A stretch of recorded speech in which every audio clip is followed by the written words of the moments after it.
Oke, sekarang kita lanjutkan dengan pembahasan komponen MSI yang selanjutnya, yaitu demultiplexer. Nah, demultiplexer ini agak berbeda dengan decoder atau encoder ya, yang hanya punya berapa buah input line dan output line. Nah, di sini ini ada satu input tambahan, yaitu data. Data line ini hanya satu buah inputnya, tapi nanti ada input tambahan berupa selector atau select lines yang gunanya untuk memilih data yang masuk ini akan disalurkan ke output line yang mana ya. Jadi katakanlah misalnya kita punya satu demultiplexer 1 kali 4, saya lebih prefer menyebutnya 1 kali 4 ya.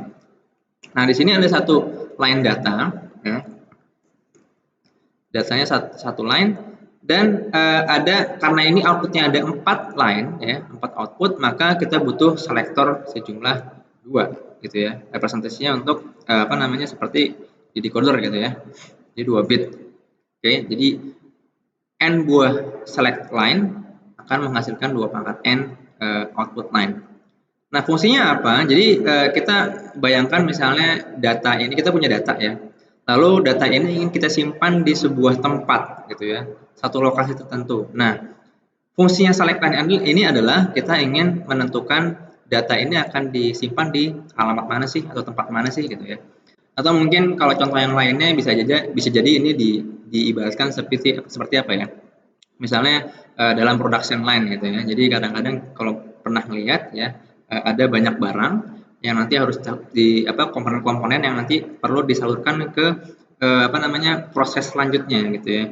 Nah, jadi kadang-kadang misalnya ada satu detektor ya, bisa di scan, oke ini barangnya apa, barang ini nanti harus diarahkan ke line yang sebelah mana. Nah, jadi nanti katakanlah ada barang lewat sini, set gitu ya. Lalu nanti ada fungsi detektor. Detektor itu akan mengecek, oke, ini jadi input untuk select line-nya.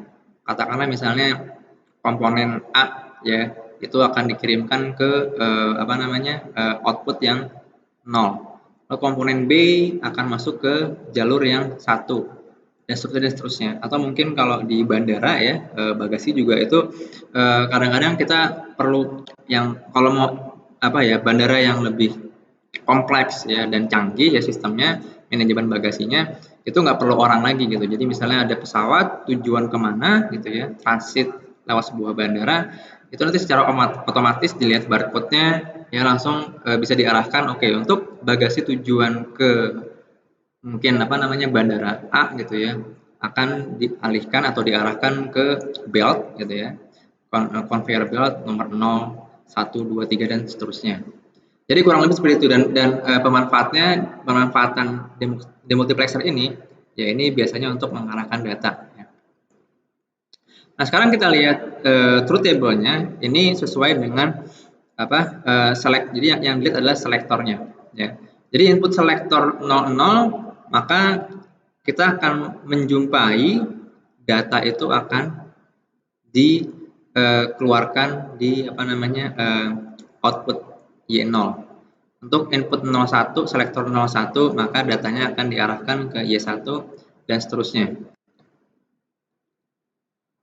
Nah, sekarang kalau coba kita lihat ya di sini, ini polanya output ini seperti min terms ya, min terms dari select ya kan.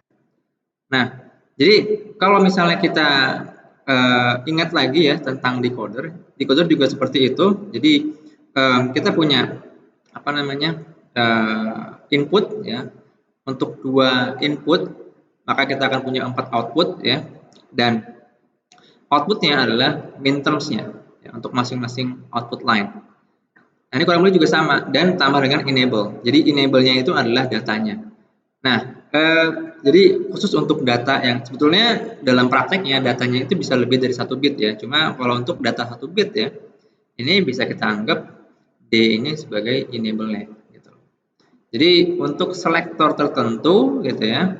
Nah, keluarannya adalah tergantung data yang ada di sini gitu ya. Atau data yang ada di sini yang akan dikeluarkan di mana tergantung dengan selektor yang kita pilih ya. Tentunya kalau misalnya datanya ada data bernilai 1, maka nanti akan ada 1 yang keluar di 0, 1, 2, 3 tergantung dari select line-nya.